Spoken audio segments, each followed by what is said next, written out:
Good evening. At the LSE, we study the causes of things. Most of my career has been spent looking at the things they cause and looking at who our current systems work well for and who they overlook. And when you do that, you start to see all sorts of patterns, and you start to see how our economy and society are connected, how decisions in one part of the system can show up entirely elsewhere. Here in the UK, for example, many of our economic challenges around productivity stem from social challenges around health or housing or opportunity. And many of our social challenges around polarisation or need have been shaped by more than a decade of weak economic growth. And those patterns matter because many of the issues we face today no longer sit comfortably within the boundaries of public, private, or civic action. These distinctions once neatly described the world. They seem to explain slightly less now. So thank you for joining us tonight. My name is Kieran Boyle, and I'm the LSE's first Professor in Practice for the Impact Economy. But more importantly,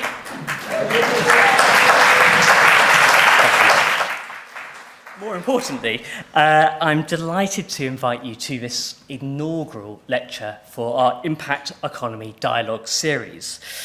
And that pattern that we need to move beyond binary distinctions is the backdrop for what many of us call the impact economy. At its simplest, it describes an economy where social and environmental outcomes are part of how value is created rather than external to it. And I saw this clearly when I was leading one of Europe's largest health foundations. And we were working on something as basic as improving access to healthy food. It sounded simple, but the reality was, in fact, incredibly complex. Food reflected decisions made across the system: what retailers stocked and priced, how local authorities shaped environments, how supply chains operated, what was advertised, and how families were supported. No single effort could shift the system, but when we brought them together, councils, retailers, community organisations, social enterprises and investors, things started to change. Retailers adjusted what was available and affordable. Councils reshaped local food environments. Community groups helped families navigate healthier options. Social enterprises innovated around food distribution. Institutional investors strengthened their portfolios by backing healthier products. And philanthropists tied the whole thing together. None of these shifts was sufficient on its own, but together they moved the system. And that was the point. The solution lives in the connections and in how value was conceived. And that is why the impact economy is emerging, not as a slogan, but as a practical response to challenges that cross boundaries. And in that sense, it's both a practice and a prescription. A practice because millions of organisations now treat impact as integral to how they create value. In the UK alone, purpose-driven organisations contribute nearly 1 in every £10 of GDP. That's roughly the size of the UK's manufacturing sector. And there's over £100 billion of capital now aligned with impact in different forms. It's already part of how our economy works. But also a prescription, because if we treat impact as part of value creation, we build an economy that is more resilient, more effective, and more inclusive. So why now? Well, it feels increasingly clear that we're entering a new era, not a time of change, but one of transformation of societies, of economies, of how we think about power and risk and responsibility. And you can see aspects of that transformation all around us. And at the same time, many of the systems that we've come to rely on are unravelling faster than new ones are taking shape. And it's in periods like this, where what was niche can become what's next, that new ideas matter, because they help shape the decades to come. And that's where the Marshall Institute sits. We were established to study private action for public benefit, and we bring rigorous thinking to areas where practice is often evolving faster than policy and evidence. And we connect that insight and research with the people building the next generation of solutions, many of whom are in the room tonight. And that's why we're launching this new Impact Economy lecture series. Over the coming year, this lecture series will explore different parts of the impact economy, from impact investing and philanthropy to the purpose-driven business, public services, and the tools that sit between sectors. Each lecture will examine a different element of this system, and together we hope they build a clearer picture of where this work is heading. Our aim is to bring clarity to a field that's developing quickly, to connect leading thinking with the next generation of practitioners, researchers and policymakers, and to spark the conversations and collaborations that lead to change.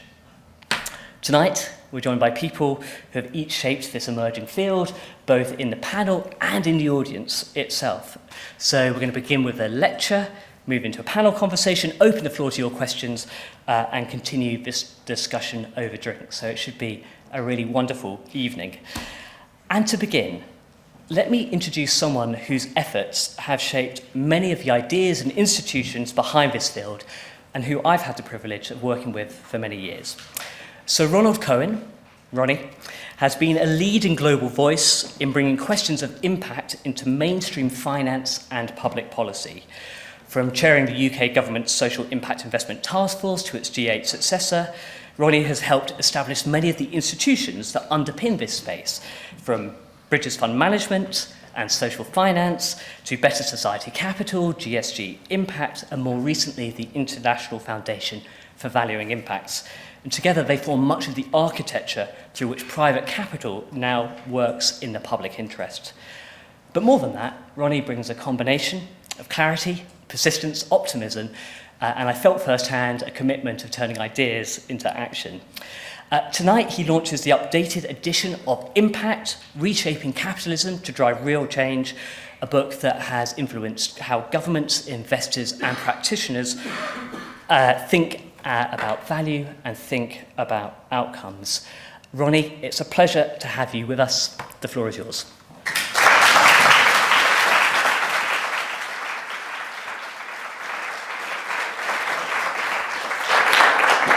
Thank you very much, Kieran. It's a great pleasure to be here with all of you at the London School of Economics at the Marshall Institute, and with you, Kieran, a close partner in Impact for nearly 15 years now. And it's very fitting that this dialogue and the launch of my book should be celebrated here. Beatrice and Sidney Webb, who founded the LSE 130 years ago, believed that the social improvement could not happen accidentally. It had to happen by design. And in designing the tools for social improvement, they believed that you needed the data, analysis, and rigorous measurement. In fact, they coined a phrase that the right measurement is the foundation of the right remedy. The impact movement could have come up with the same phrase. Their ideas are reflected in our outcomes-based contracts, in our impact metrics, and in the rigorous evaluation of outcomes that we believe in. Now, the title of this evening is Fixing the Future. Fixing the future has been a recurrent challenge for humanity. After the Webbs came Keynes. Faced with the unemployment of the 20s, Keynes came up with a new idea, a very powerful idea. And the idea was that you can manage the economy to maintain high employment and a higher standard of living for people. And that the way to do that was by pulling the levers of interest rates, of the money supply, and of government spending. Both Keynes and the Webbs believed that Adam Smith's invisible hand of markets was a very powerful force for raising a growing population to higher standards of prosperity. Now, if we fast forward to today, from 130 years ago, what do we see? Well, I think we would all agree about what we see. We see free markets thriving. We see technological innovation powered by a $10 trillion sector of venture capital and private equity, transforming our lives, not once with the microchip, but twice with AI. We see massive creation of wealth, such as we haven't seen since perhaps the beginning of the last century. And we see huge gaps, gaping gaps between rich and poor that threaten the stability of our democracies. In a real sense, capitalism and democracy are clashing over the distribution of the gains that capitalism achieves. The gap can be illustrated by any number of statistics, but I'll just take one. If you look at the average salary of a CEO 40 years ago, it was 40 times the salary of the average employee. Do you know what it is now? 347 times. Economic gaps like this have not existed since the 1920s. And in the 1920s, we saw their consequences. Their consequences in terms of civic violence, of populist authoritarian leaders coming to the fore, ending in a catastrophic world war. So what's the situation today that we have to deal with? We have to deal with a situation where we've absorbed Keynesian economics and we've done everything we possibly can to manage our economies, to maintain employment and prosperity. But we've done so while ignoring the effects of our economic system on people and planet. And the question therefore arises, if we want to fix the future, what do we have to do? How do we contend with an economic system that only drives to profit without any regard for social or environmental consequences? That's what the field of impact, which all of us here today are interested in, and I salute the impact leaders I see in the audience as well as the students. That's what we bring an answer to. The answer was sought at the beginning of the century. 25 years ago, the notion that you could somehow bring investment to support social entrepreneurs and purpose-driven organizations that seek to improve the lives of others, that notion was very far removed from reality. Today, 25 years later, we see the progress that has been made in bringing a solution. And we are in a position today to provide a solution. The search started in the financial area, which is not surprising given that capital is the lifeblood of capitalism. How could you design financial instruments that attract investment, not to those who just want to make money, but to those whose mission in life is to improve the lives of others. The effort kicked off, where my life is concerned, with the Social Impact Task Force, and I see Michelle Giddens in the audience, who was my right hand in 2000. That ages us both, Michelle. Well, me more than you, but the Social Investment Task Force came up with the conclusion that it should be possible to deal better with poverty and the issues it creates by bringing investment to the efforts of governments and philanthropists to deal with the issue. And the breakthrough came in 2010, 8 years after Bridges was founded to invest venture capital in the poorest parts of the UK. Two young people at social finance, I don't know if they're here this evening, Toby Eccles and Emily Bolton, came up to my office from the basement where they lived in Portland Place. You know, in the UK, startups don't start in garages, they start in basements. And said to me, do you think we can tie a reduction in recidivism to a financial return for investors?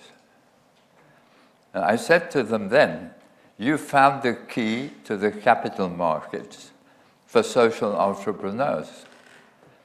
We raised £5 million. We signed an agreement with the Ministry of Justice. Over 7 years, if we reduced the rate of recidivism among young people leaving Peterborough prison, then the Ministry of Justice would pay for it. £5 million funded social service organizations, charities basically, to work with the prisoners. A 9% reduction in recidivism occurred, and the Ministry of Justice paid £5 million back and 3% a year to the investors. That simple idea has now led to a $1 trillion market, trillion, in sustainability-linked bonds and loans, where a company borrows, but if it hits targeted social or environmental objectives, then the interest it pays falls. The social impact bond has now been replicated in more than 40 countries to tackle a dozen social issues. But its essence only became clear to all of us who were involved in the G8 task force when we saw what was happening in the world. We created in each country national advisory boards that analyzed the social scene and came back with conclusions. At that time, ESG investing was $13 trillion, seeking to achieve environmental or social impact at the same time as profit.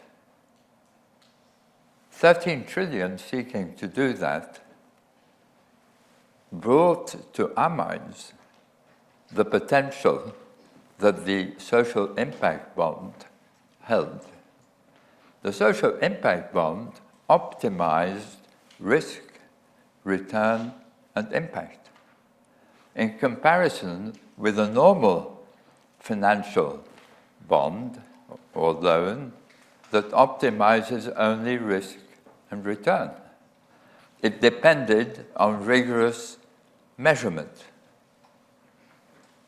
Up until Peterborough, nobody had really addressed the question of whether we can measure social progress sufficiently clearly to pay for it.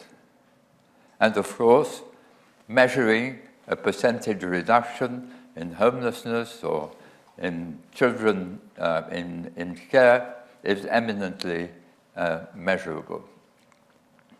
The Cameron government came in and liked the idea of social investment bank, which we'd recommended in 2000. They gave us £400 million of unclaimed assets lying in banks, separated from their owners. And we raised another 200 million to create what is now called Better Society Capital. The idea was to create an entity which is capable of innovating and providing wholesale finance to all the investment managers and others who are seeking to fund purpose-driven activity. Since its creation in 2012, BSC has catalyzed the growth of a £10 billion market, impact market, here in the UK. The next milestone passed was that the Cameron government created outcomes funds, small outcomes funds, which were professionally managed entities that pay out for the outcomes achieved. A big problem in the field of pay for outcome securities is who pays.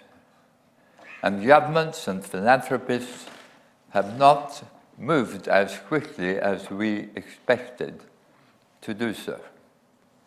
But I'm very pleased to say that Amal Kabul, who is sitting here and who will be on the panel later, took up the challenge with Gordon Brown and myself to create a professional outcomes fund focused initially on Africa and the Middle East.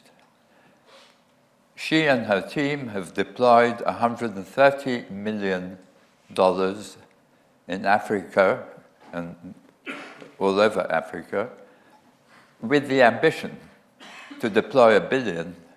Today, they're helping 500,000 children with their education.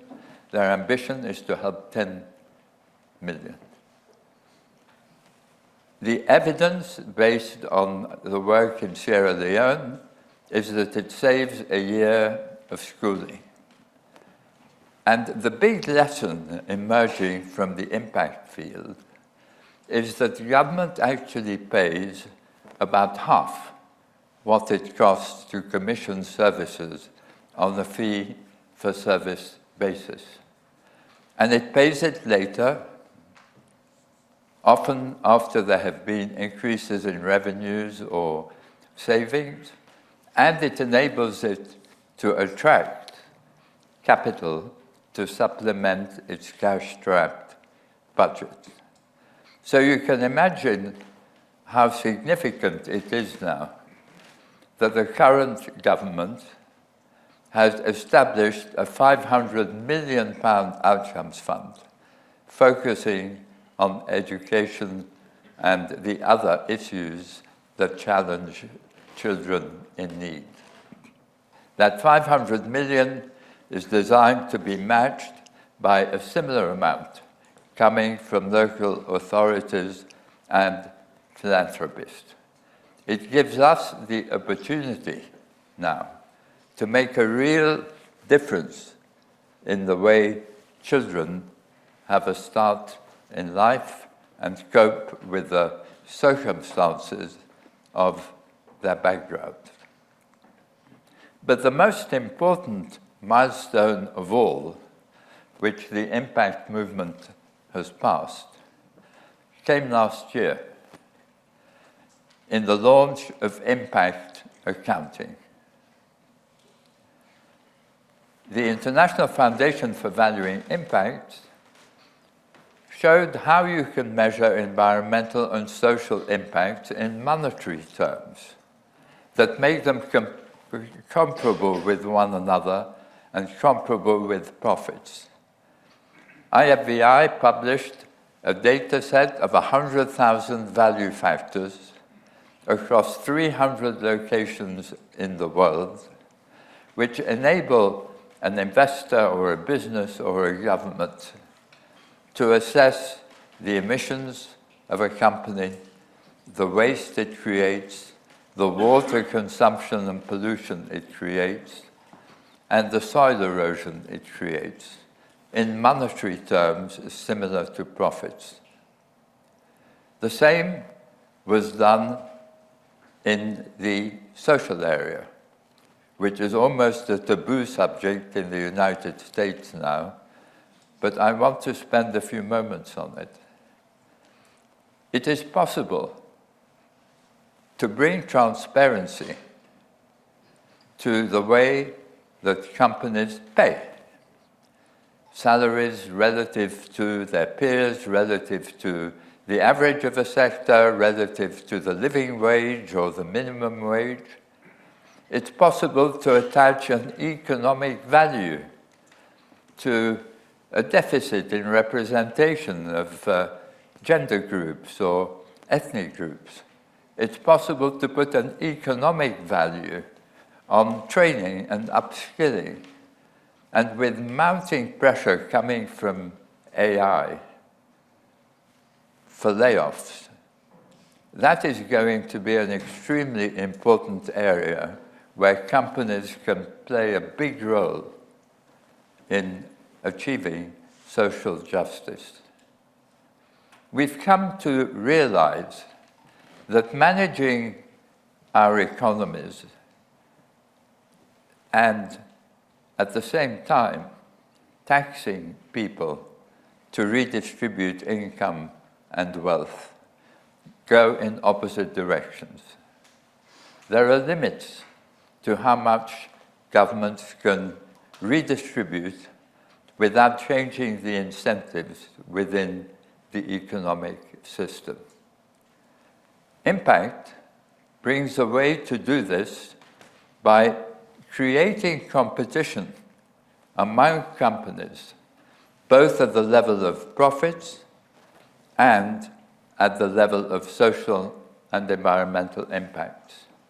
And with the changed preferences of consumers and talented executives and others, for companies that are doing good, companies and investors have begun to go to products that come from companies that do good and that achieve a measure of social good. AI is going to create a huge disruption now in the way businesses carry out their activities and the products they have. The good news is that AI converges with impact and enables us to deliver impacts in ways that were previously unimaginable. You can imagine today teaching 1 million people across the globe a customized lesson at the same time.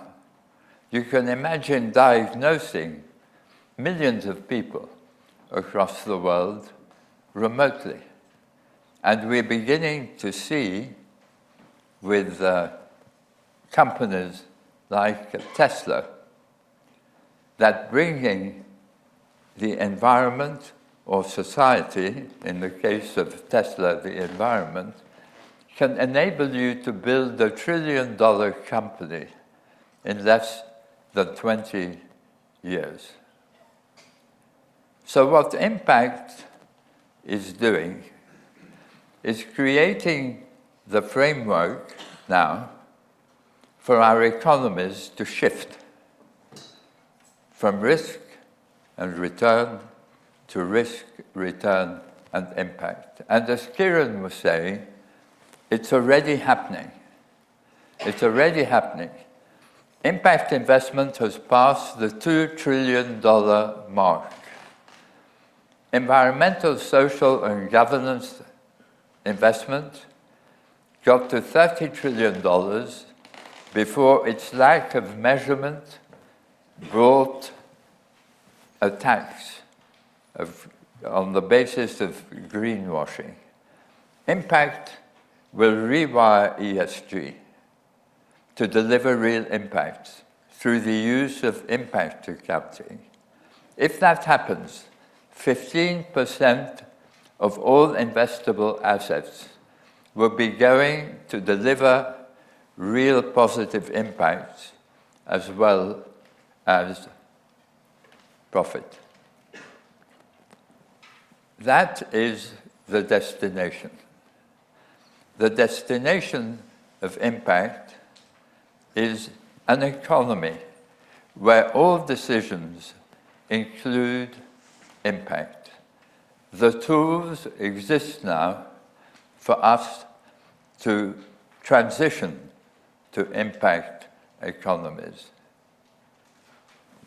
You may know that Adam Smith was prouder of his work on altruism in human action, the theory of moral sentiments, than he was of the wealth of nations.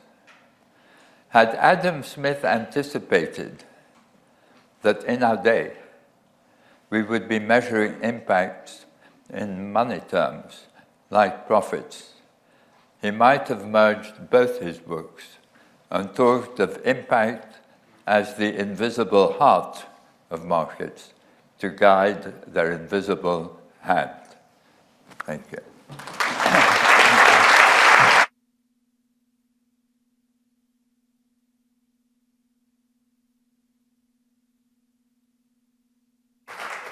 Brilliant, brilliant. Thank you very much, Ronnie. A really clear call to action there, a sense that capitalism and democracy stand potentially at a precipice, potentially in contradiction with one another, that risk and return is not a sufficient frame to manage the century ahead, and that the tools exist to transition fully to an impact economy. So great. We're going to explore that now. I'm really delighted to invite onto the stage Dr. Amel Kabour and Tara Alice CBE. Thank you. Thank you. Frankly, we could spend the whole evening introducing them both, so let me do it briefly. Dr. Amel Kabour, Chief Executive Officer of the Education Outcomes Fund, a multi-donor fund hosted by the UN that, as we heard, is mobilizing more than $1 billion to improve education for children living in poverty. Previously served as the first woman to lead an economic ministry in Tunisia and has held senior roles across business, public service and international development. And Tara Alice CBE, a leading UK economist and former chair of pro bono economics. Earlier in her career, Tara was one of the UK government's chief economists and served as Director General at the Department for Business Innovation and Skills. She's currently a senior advisor at McKinsey and co-chair of the NHS Productivity Commission. Thank you both. It's a pleasure to have you join us for this panel. So we're going to start focused and then zoom out, because Ronnie, you gave us the big picture there. In 20 minutes, you somehow covered 120 years. We're going to focus, though. We're going to focus right in and start by grounding it. And grounding it in the reality, I think, of lots of people working in this room, in the reality of systems under pressure, people trying to do the right thing, but with uneven incentives, competing demands, limited resources. And Amel, I might start by posing the questions to you, because you lead one of the most ambitious attempts to bring outcomes-based approaches to education. And that's huge, but perhaps you can bring this to human scale. Yeah. What does it really mean? What changes in a system when you focus on the outcomes rather than the inputs? Yeah, sure. Maybe let me start with a story. I want to tell you a story of Amir, 21-year-old boy from Tunisia, the country I come from, was, had a lot of potential, had to stop his education because of family hardship, was doing informal jobs, kind of selling vegetables and things like that. And then there was this big government program with a big international organization to take young people like him through a skills program.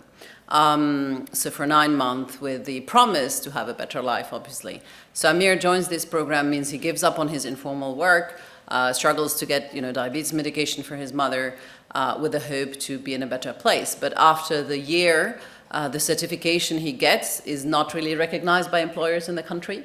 And actually, he doesn't find a job either.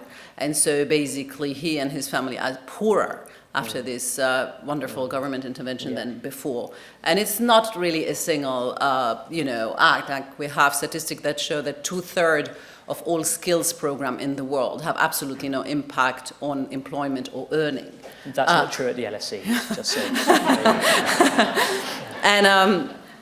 I just said, apropos LSE, I just said last week with the cabinet minister, I'm not going to say the country, they spent almost $1 billion on subsidizing people from disadvantaged background into jobs. By kind of subsidizing salary, giving employers some benefits. And they did an evaluation that they're not publishing, funny enough. They did an evaluation to look after 3 years how many of these young people are actually in employment that you can call dignified, kind of 2 times minimum wage, things like that. The result is 15%, 1-5. So basically, I sat with him in this cafe, and I did like a back of envelope calculation, and I was like, you could have sent each one of those if you do the cost per outcome to Harvard, or maybe to LSE, which is actually funny and not funny. And this is kind of the world we live in. I'm giving this kind of skill side. If I give you education, you're going to cry more. 8 of 10 children in middle-income countries can't read and write at the end of primary school. This is a massive silent pandemic. You can have all the AI in the world. You can't creatively think about anything if you can't read. And I think this is going to be, and even in the UK, you can see through COVID, kind of disparity between better off families and less off was massively increased. And so I think anything you touch, you feel like we talk a lot about we need more money, but more money is not coming anywhere. We are all under fiscal constraints, aid money is being slashed, etc. And so for me, my mission is how can we spend the money we spend already better, And that's kind of the really big mission of the Education Outcomes Fund. And to give you an example now, again from Tunisia, it's like, Tunisia was a small program, not because I'm Tunisian, I'm doing there, but we're taking thousands of young people, and Selma is an example, 22-year-old girl who also dropped out of school, who's now in a program where basically we work with partners. She's already actually doing her training in an automotive supply company. With many others. She gets, a skill like soft and hard skills. And actually the provider we're working with will only be paid once Selma is in a job and stays in the job for at least 6 months.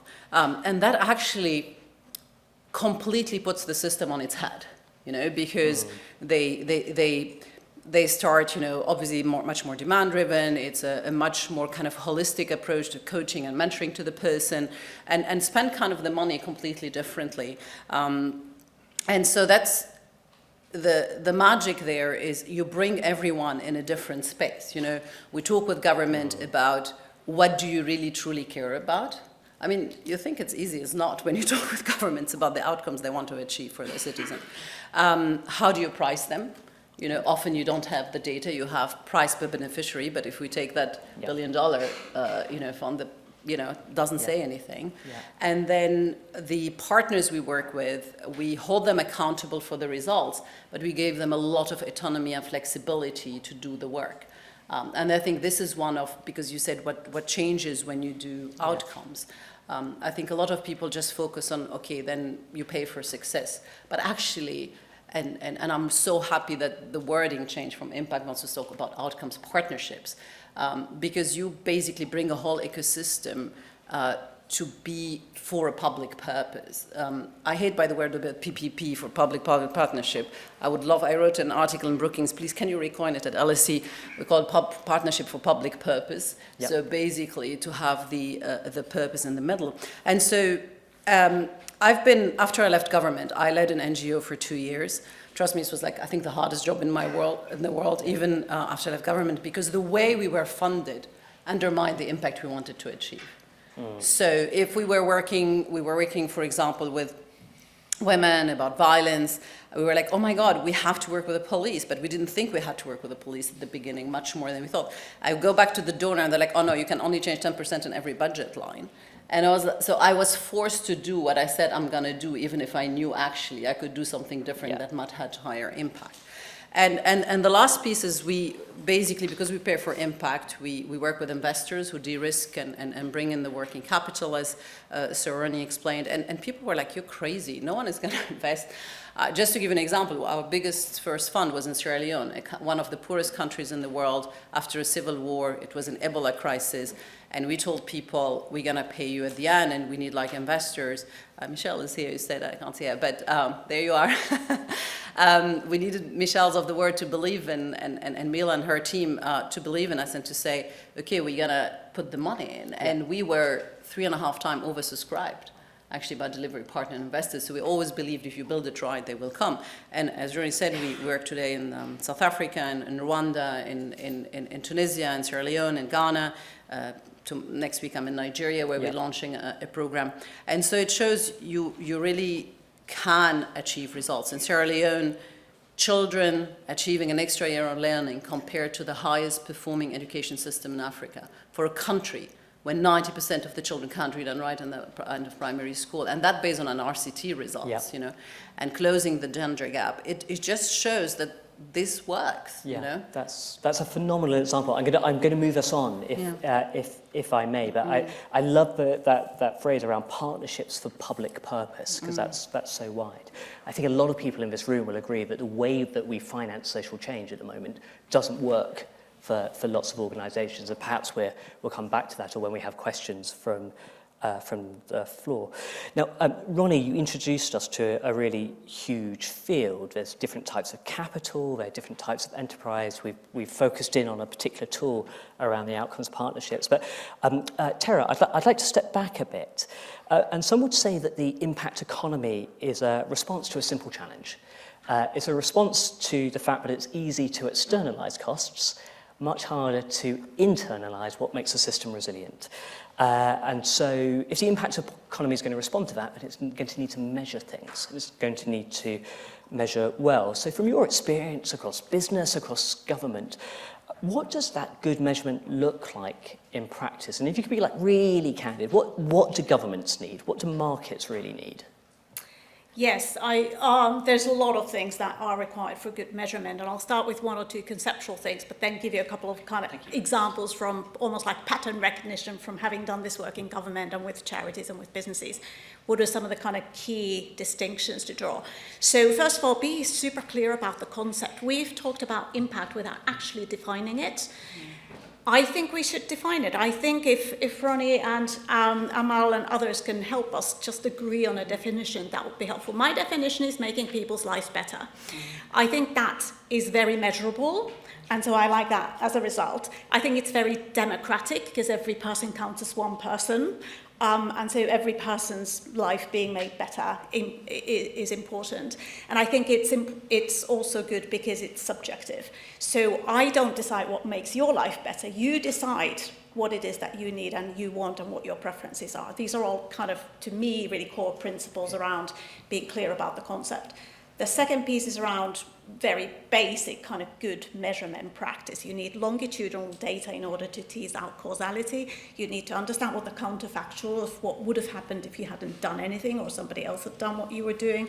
And you need to be objective as much as you possibly can, while recognizing that humans cannot be objective. We are ultimately going to put some value judgment on the data that we get. So you can then deploy tools to minimize the degree to which your results might be biased, and for the credibility of the results, that is really important. Otherwise, it's going to be kind of greenwashing, or whatever the equivalent is when you're measuring social impact.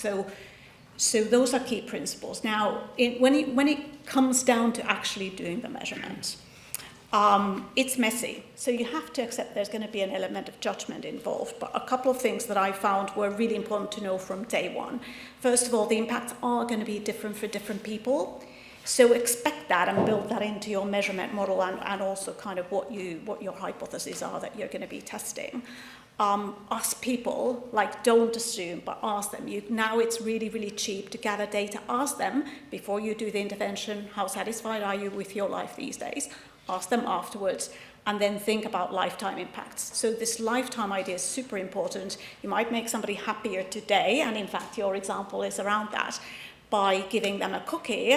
They might want to have another cookie the day after, etc., etc. Ultimately their health might get worse, and so you need to think about those spillover effects.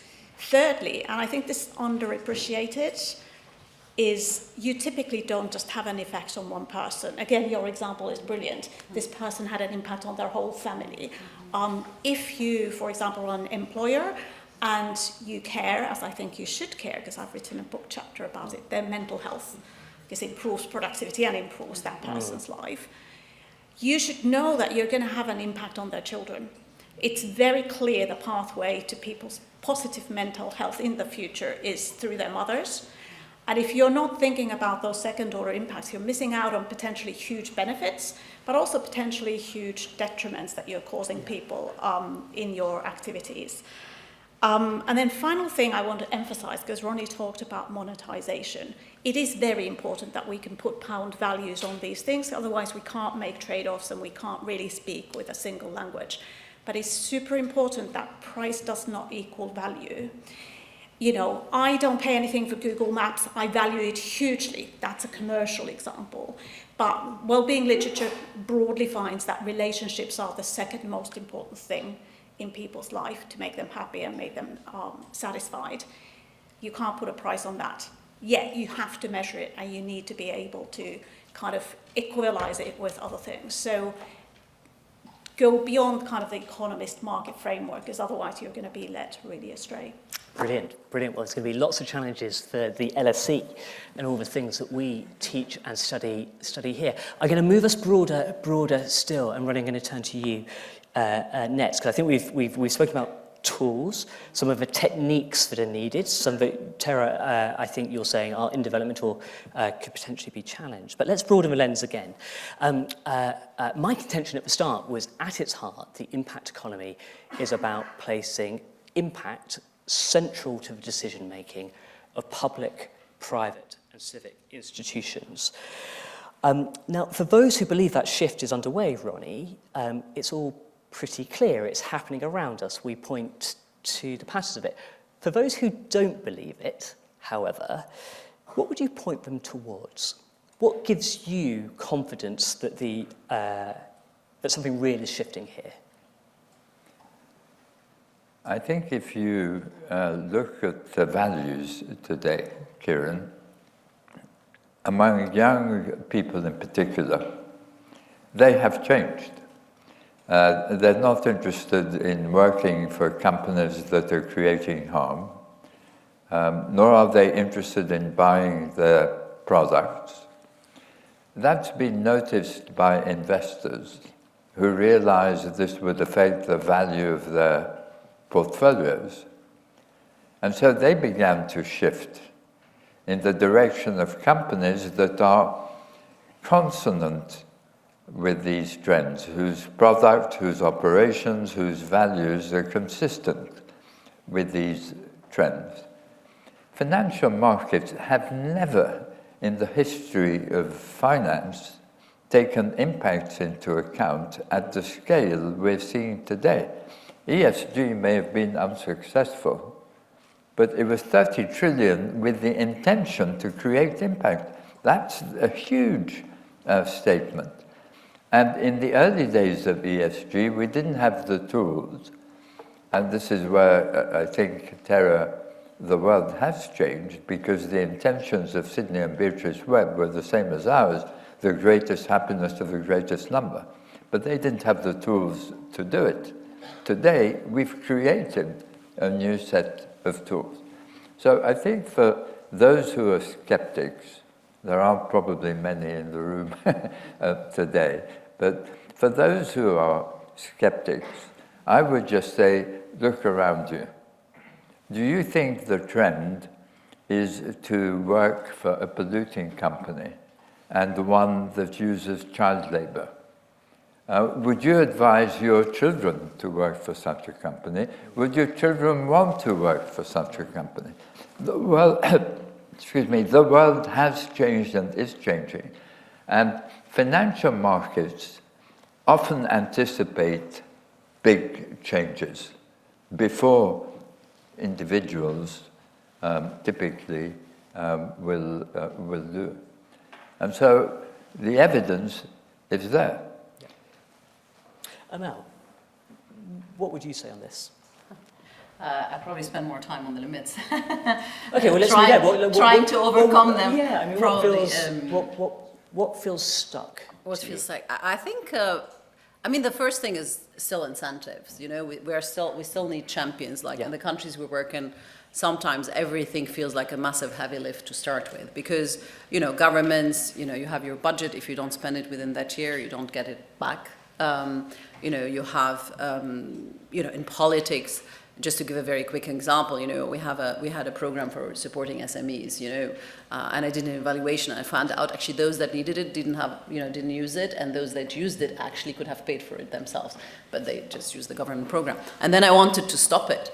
And then the prime minister was like, never, ever. He's like, we have this agenda. If you stop this now, even based on this wonderful evidence I did that no one is going to read, the media headline will be, Kabul stop supporting SMEs, and then and that's going to hijack all our, the media for weeks is going to hijack our agenda. So we're going to continue to spend that money, sadly, but because we can't do that, So there is a lot of, there is still a lot of need of political will. And the second thing is, I think there is a lot of unglamorous, boring stuff that we need to do for the impact economy to work, not the front, beautiful capital marketings, but, things like procurement. Can you buy outcomes at all? Like governments, they can buy goods, books and buildings or services, consultings, but often they can't buy outcomes. And when you say we have to reform, how government buy procurement system, probably half of this room would run out with their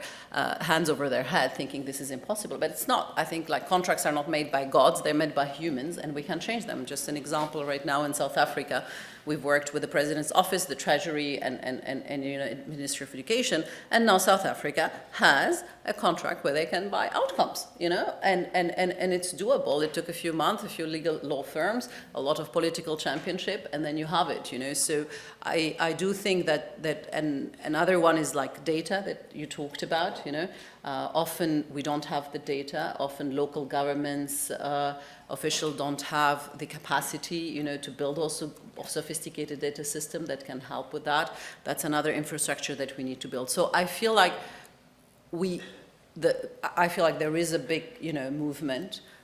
We are there, but I feel it still takes too much human championship, and if everything is a heroic effort, it's not going to scale. Because for me, we've moved from zero to maybe millions, tens of millions. I want to impact for hundreds of millions of people. I want impact on national levels. And that can't be heroic effort. It has to be much more plug and play. We have to have the contract, we have to have the templates, we have to have the infrastructure of data. And so it doesn't need every time me, WhatsApping a prime minister 3 times to get a procurement thing, that's not scalable. So it needs to be scaled, it needs to be systemic. So Tara, I'm going to turn to you. So Ronnie gave us an overview of the huge progress that's been made. You pointed, Ronnie, towards how values are increasingly aligning with value. Amel, you said that we're on the road. But we've got a way to go, and it needs to be more systemic. We need to look at tools like procurement. Tara, from your perspective. So first of all, I'm sort of optimistic and pessimistic at the same time. I agree entirely with There's a real duality, I think, to this conversation going on. And I think the more honest we are about both the challenges and the opportunities, I think the more progress we together as a coalition of the willing can make to overcome those challenges, because putting them on the table is super important. My optimism is partly that data these days is really cheap. So I know there are still barriers, but you can start collecting data at vast scales at very low cost. I don't think everybody's realized that yet, because they're still going on about how difficult it is. It's actually not that difficult. You just have to hire data scientists and off you go. So I'm optimistic that the potential is there to actually get much quicker to a point where suddenly there's a whole kind of revolution around the data and the way we use it.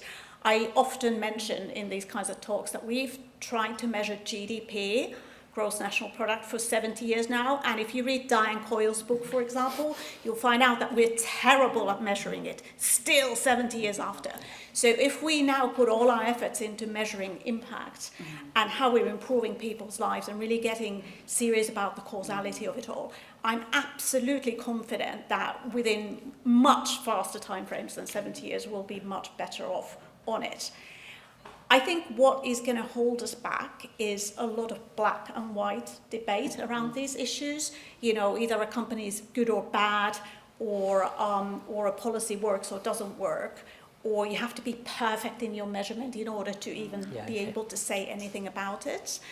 I think the reality, and this is one of the big challenges around measurement as well, people's lives are messy and they kind of have tentacles all across their families and their communities, and we will eventually be able to measure all of that, but in the first instance, let's start measuring the things we can and let's move forward from that. Brilliant, brilliant. Well, Well, can I comment please, on something? yeah, go for it. I love what you said about, you know, it's with the GDP and we're still bad at it. And some, by the way, some things are like totally irrational. But anyway, so, and we still, I find like we are always compared to an imaginary benchmark in this impact world. You know, like what I'm asked to show, like I have to show RCTs, almost like if I pay for this per outcome, that I'm gonna be better as fee for service.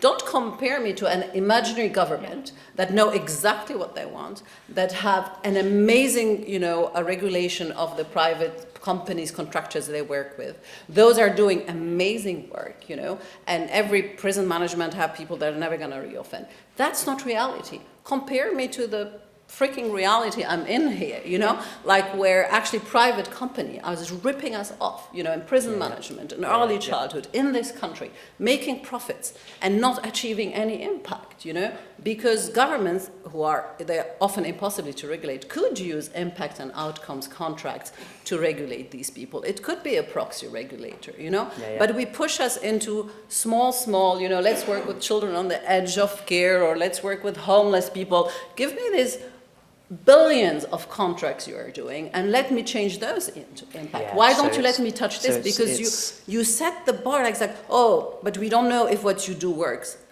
What you do today does not work, you know, like, so, you know, like, it's just like you're setting a benchmark, and that's so frustrating.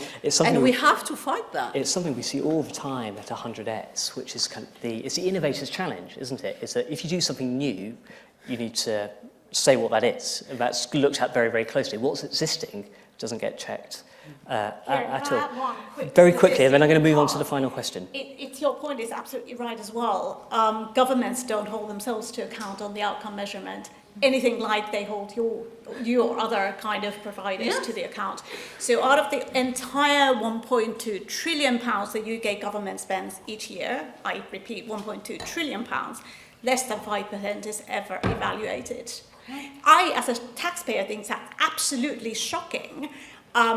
Why should we then expect that investors or companies or whatever would need to do so much better with RCTs? Anyway, sorry, I promised. Well, I think we have some people from the UK government here tonight. They're probably not going to put their hands up at this point, but perhaps when we come to questions, let's start drawing it to a close. I would like to get to questions from the audience, and I want to look forward. So, if we take seriously, and I think we do, that the impact economy is here, but it's still in its early phase, it probably means lots of the institutions or potentially norms that are needed still don't fully exist. So looking 10 years ahead, and Amel, I might start with you, then move to you, Tara, and Ronnie, final word with you. Looking 10 years ahead, what would you like to see built or strengthened to help the impact economy mature? So for me, it's an easy answer because I had a very hardship post, as I told you, Kieran, earlier. Yes. I was lucky to spend a month in Bellagio as Bellagio resident funded by Rockefeller Foundation to answer actually this question, is like what needs to be done for impact to really be there for nations and hundreds of millions rather than a few hundred or thousands. And I developed a blueprint with 9 points, which I'm not going to share now because otherwise I'm going to take everyone else's time. What are your top two? Yeah, tomorrow morning. I think for me, like the top two are power of government and power of market. For me, power of government is, I come from a political family. I believe in governments, I believe governments are the custodians to deliver better for citizens. My father used to say every billionaire is a policy failure, but he was much more left-leaning than me. But for me, it's like government in two roles. Like they can really build this infrastructure. They build delivery units, they can build outcome units, and I think we underestimate sometimes government also how much we can actually regulate markets, how much we can influence what is seen as an kind of how we define and price value, for society. And I offer a lot of kind of tools and ways how to do that with building an infrastructure. And then I think the other piece for me is the power of the market, which is, carbon credits were a first kind of thing. They're not perfect. There are lots of things that are wrong with them. But I could see social credits because I do feel like what is hindering us from scale today is we're still a bit bespoke. We're still boutique. Every one of these things we do and then we're not good at talking about them, so we make them sound very sophisticated and complicated. And so for me, the thing is like, how can we create real new asset classes? So basically, secularization, tradable instrument from government where you can buy actually social outcomes, and sell them, so that tomorrow sovereign funds and pension funds basically invest in society. So I talk a little bit about that in the manuscript as well. But I think the biggest shift has to be, for me, a narrative shift. Yes. For the next 10 years. The narrative shift is we have to move from, these are exotic experiments, to this is the new way public finance works. This is new way for government to deliver to their citizen. If they spend trillions, it's not 5% is get evaluated. Yeah. It's, for me, 95% has to be evaluated. And is it achieving outcomes for citizens? And if it's not, then it has to change. And I think we have to hold ourselves and our government more accountable to that and really push the needle there. That's, for me, really important. Thank you. So narrative. Tara, from your side? I'm going to go entirely to the other end of the spectrum, and I have three really, really practical things I would like to see in 10 years' time. First of all, don't reinvent the wheel. Yeah. The UK government, for example, together with other governments, already has the Green Book, which is a very good start on the theory of how you measure value. Let's deploy it everywhere, as you say, systemically. And the evidence is already there in research fields, so let's just use it. My second, even more micro thing, sorry, these are all UK focused, but you could see them working in other countries. We need to ask people in the census, how satisfied are you with your life these days? We did not ask them, and there was such a massive missed opportunity. This is the one way we can see if government is actually making people's lives better. And then if we have 65 million people in the census, that's an amazing data resource from which to start understanding what makes people's lives better, what makes them worse. And the third one is we need to make the S in ESG something that's more of a requirement for businesses to report on. I would say, we need to come up with a single question that every employer has to publish, just like they have to publish on, gender pay gap. It's not going to be perfect, but it's going to shine a spotlight. I would make that question the same I've just said. How satisfied are you with your life these days? A question to the employer. The employers are going to say, but we can't have an impact on their lives because their marriage and their kids. Wrong. Employers have to take responsibility for life satisfaction, not just job satisfaction. Brilliant. So consistency of data and the rails that undersit. Ronnie, what would you like to see in 10 years' time? So I think the power of the impact movement is that it works at both the granular level, with individual lives being improved by 300 social impact bonds across the world, 3 million people benefiting from it, ML going for 10 million people through education, but also at the systemic level. Yeah. If we want to meet our environmental challenges, we can't have governments talking to one another and trying to solve it in that way. we have to get our whole economies working to generate solutions, right? In my own life, measurement played a huge role. I only realized it afterwards, but I set out to be a venture capitalist at the time when entrepreneurs and technology really weren't around, and most people thought, talking of skeptics, it'll never work in the UK, it'll never work in Europe, entrepreneurs only exist in America. And we see how, how wrong that is. But that was really the zeitgeist at the time. The first fund that I raised in the UK to invest in UK entrepreneurs was £10 million. The firm I co-founded, Apex Partners, raised a last fund of $13 billion. 10 billion pounds. We went from 10 million pounds to 10 billion pounds in a world where perceptions changed about entrepreneurship, about technology, about the use of finance, and so on. The measurement of impact is our challenge. If we can measure impact in the way we measure profits, we will change the world. Because in the same way that I benefit from venture capital because the measurement of risk have changed attitudes, because before the 50s, people talked the financial return but never about risk. And then at the University of Chicago, Professor Markovits and his colleagues said, oh, we can measure risk. Nothing very difficult about it. We just look at how much a stock goes up and down.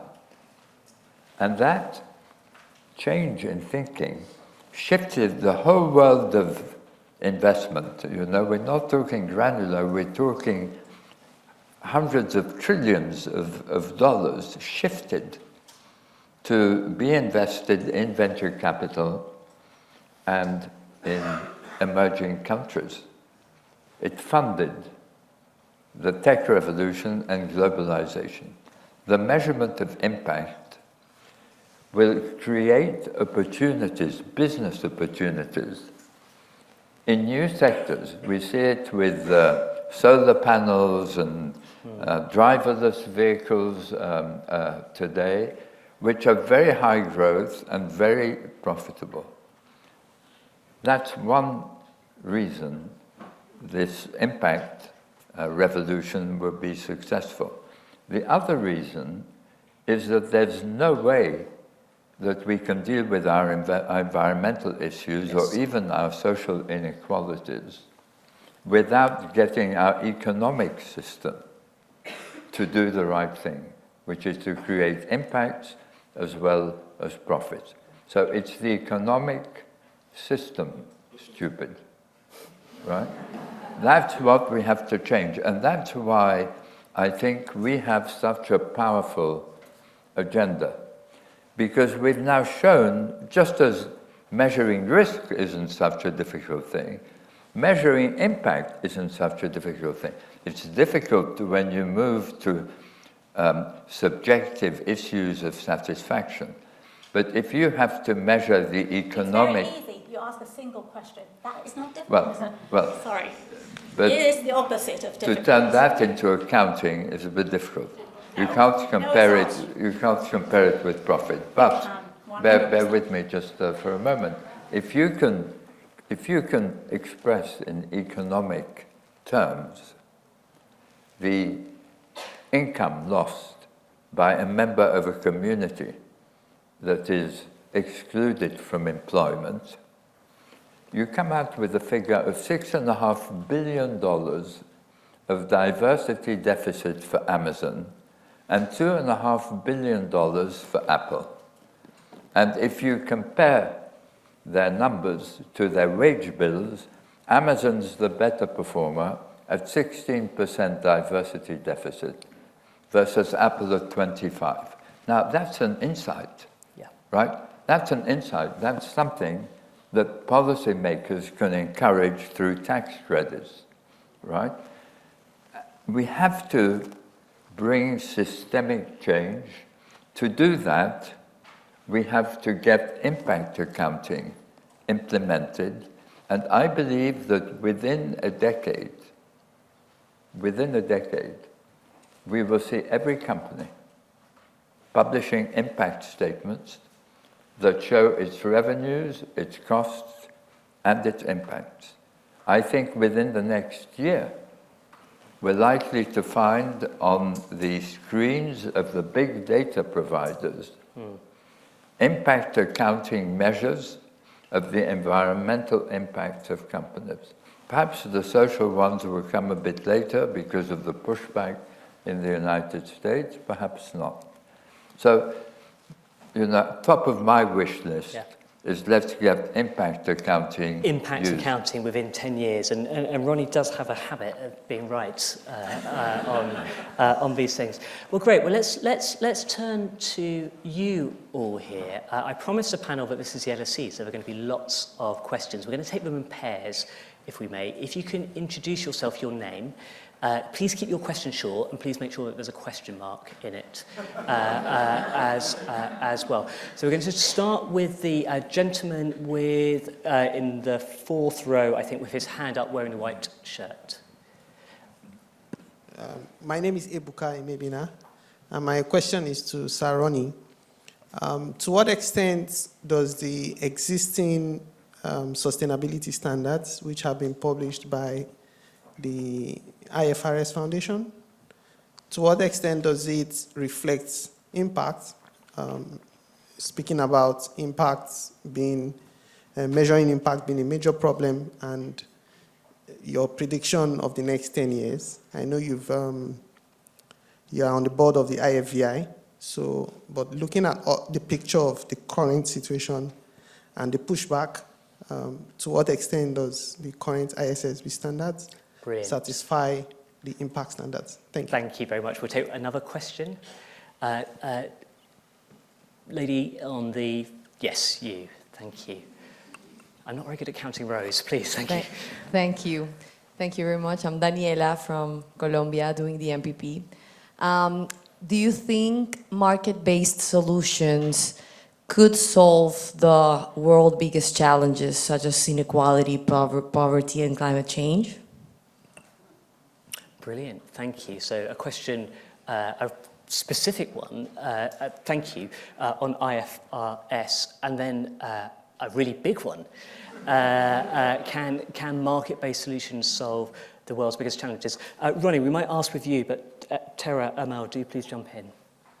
On the IFRS question, the current world is such that the regulators follow market demand, they don't lead it.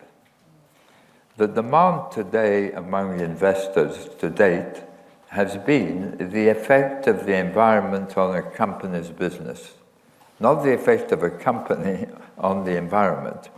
With changing values, the effect of a company on the environment becomes extremely relevant to the financial performance of a company.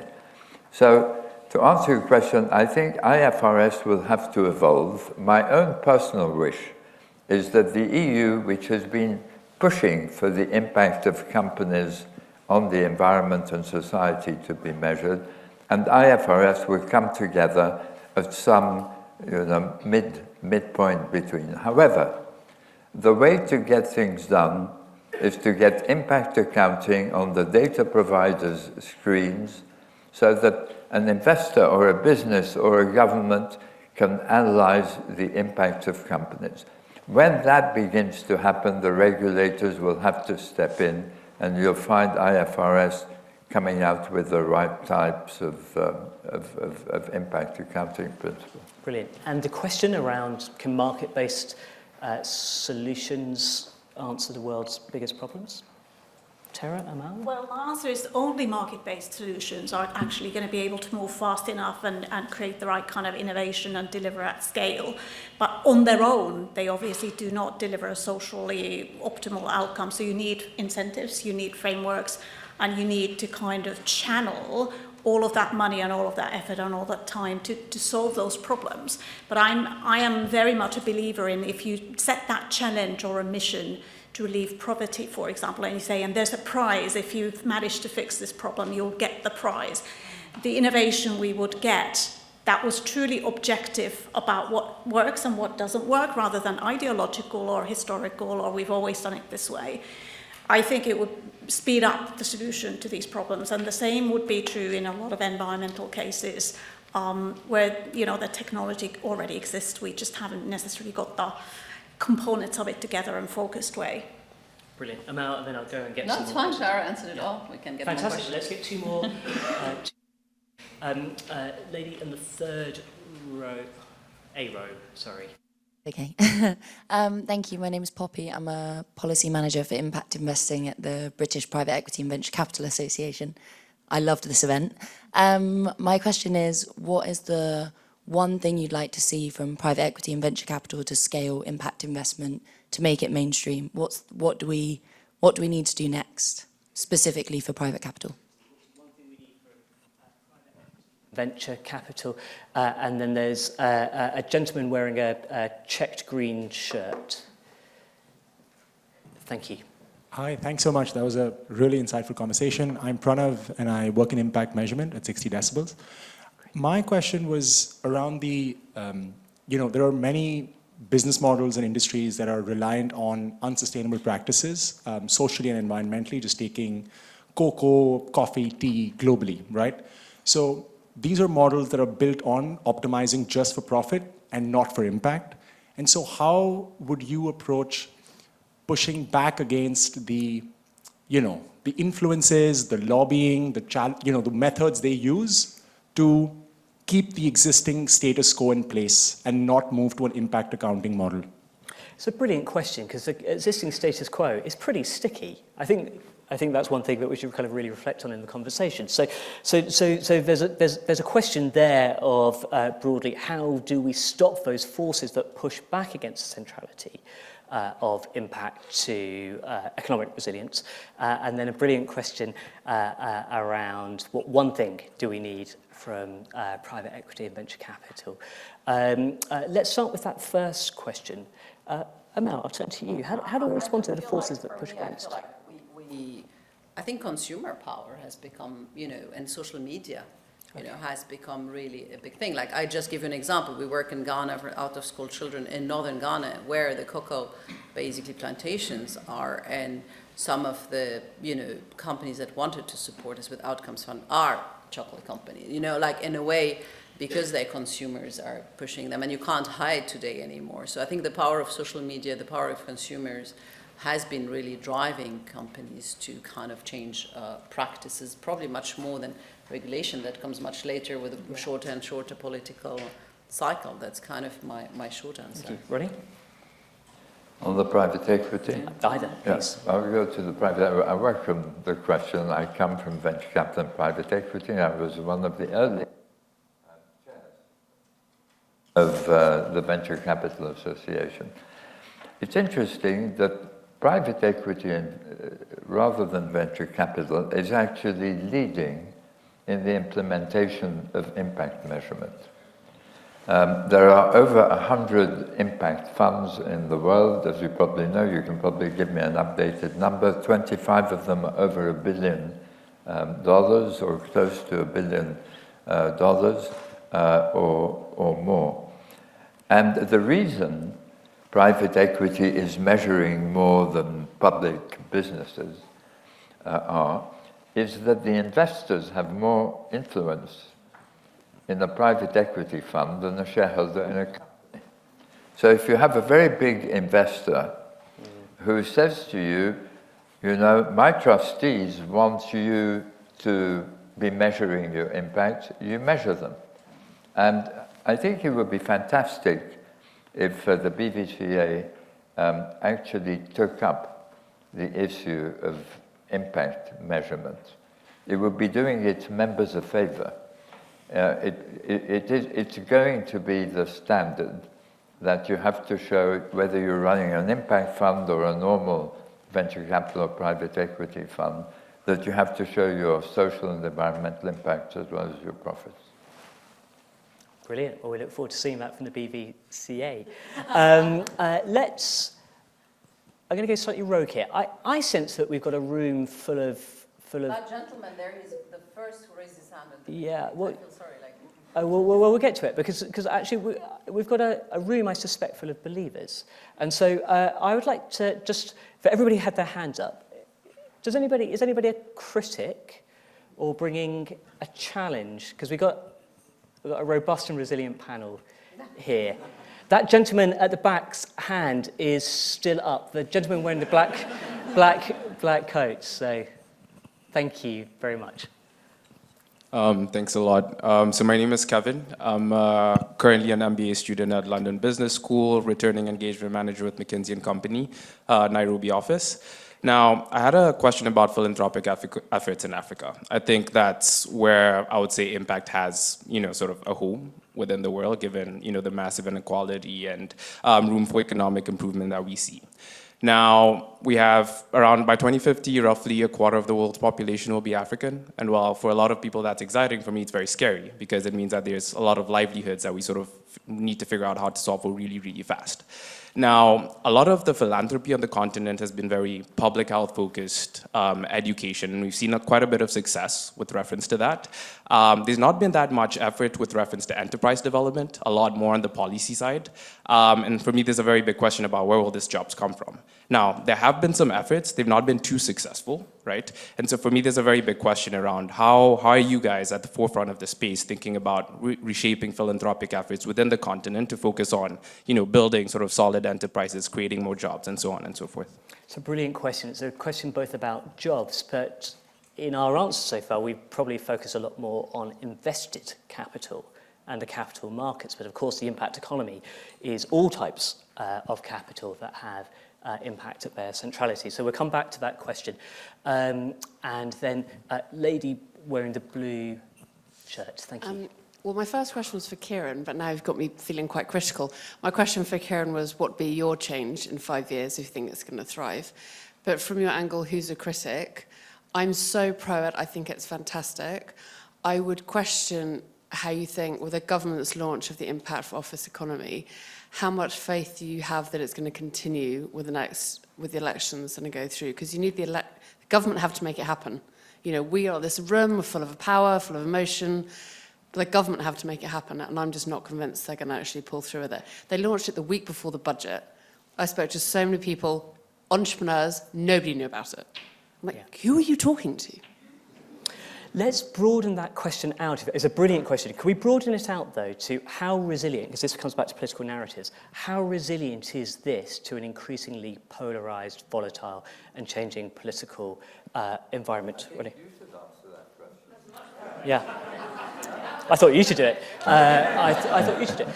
I think the jury is out on this. Is the open answer? If we look more broadly, now clearly those of us who are advocates for this space say that part of a challenge at the moment of increased volatility, increased polarization, is because we have these economic models that are out of whack with planetary boundaries, with social boundaries as well. So what it feels to me is that for those of us who are practitioners, there is a race against time. I do feel that we are winning. I feel that we're making huge progress. I also feel that the challenges are getting bigger, and sometimes I feel like they're getting bigger faster than we're making progress. I wish I could give you a more warmer answer to that, but Ronnie.